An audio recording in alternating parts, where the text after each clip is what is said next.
This is OwlUp, where learning happens in minutes, not hours. For a deeper journey, explore all our courses at owlup.co. Now, let's dive in.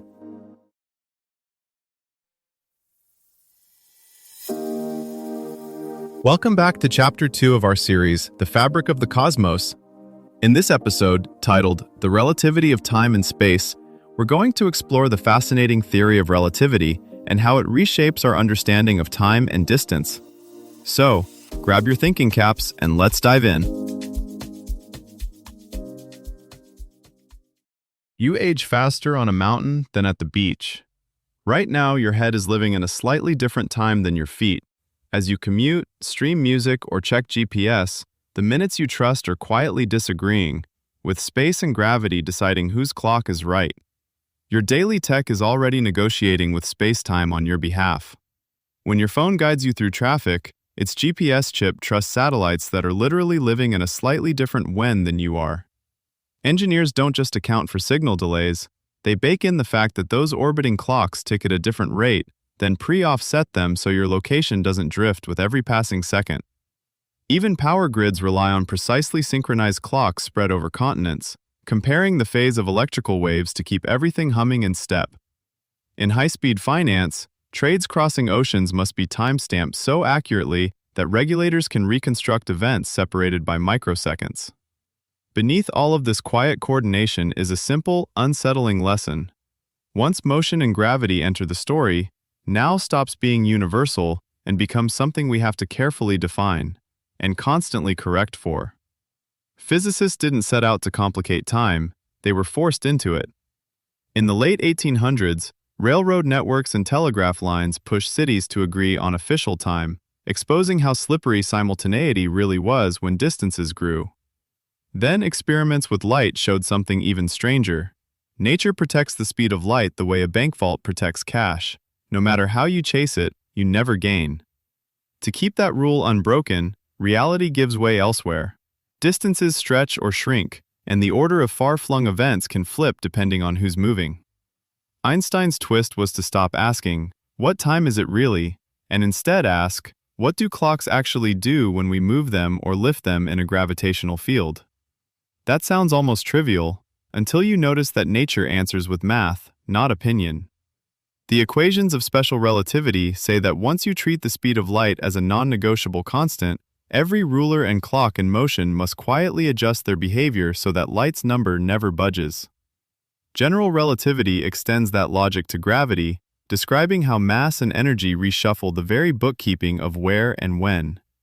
This is why experiments don't just compare one clock to another, they compare paths through space-time. Fly an atomic clock around the world on a jet and bring it home, and its reading disagrees with its stay-at-home twin in a way that matches the integrals in Einstein's equations, down to billionths of a second. Put ultra-precise clocks on different floors of the same lab, and you can see height in Earth's gravitational field register as a measurable offset in elapsed time. These aren't glitches to be calibrated away, they're the raw data of how the universe keeps score. To tame that strange bookkeeping, physicists talk less about separate space and time and more about events, a collision in a particle detector, a photon hitting a sensor, a neuron firing.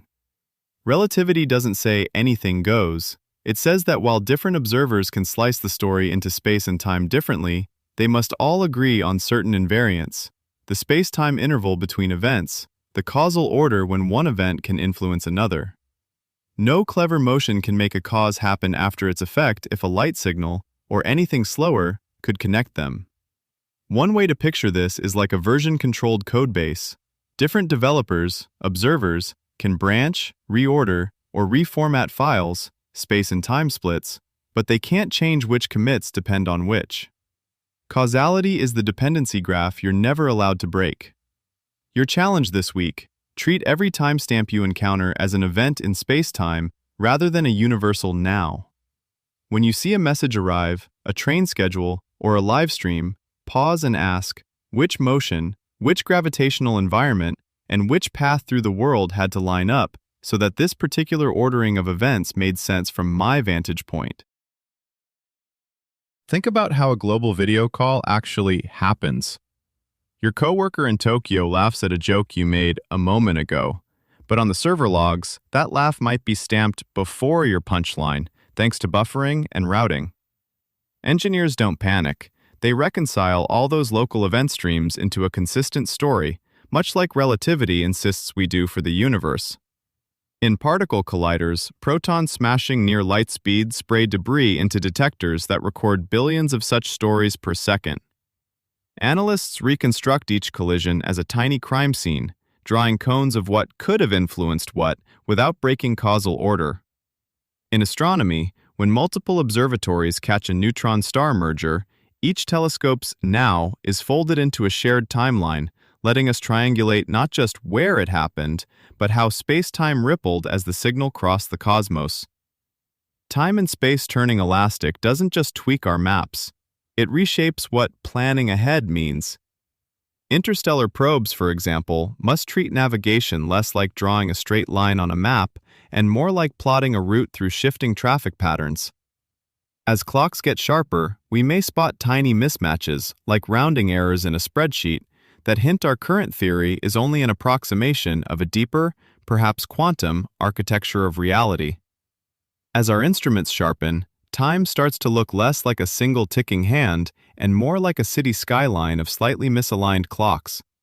Future networks, vehicles, even augmented reality glasses may quietly negotiate these mismatches, like musicians tuning mid-song, so that your personal timeline keeps flowing as one continuous melody. Here's your challenge this week.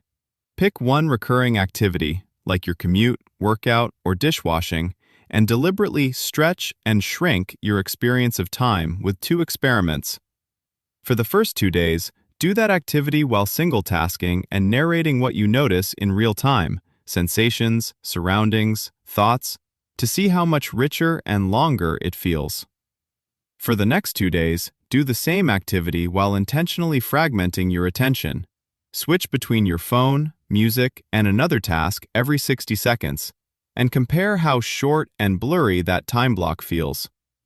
On the last day, decide which version of that time you want more of in your life and lock in one concrete change. For example, no phone on my commute, or music only, no scrolling during my run, that you'll keep for the next week. This was OwlUp, your daily step forward. This series continues with more chapters on OwlUp.co. Visit OwlUp.co to access the complete course and continue your learning journey. See you there!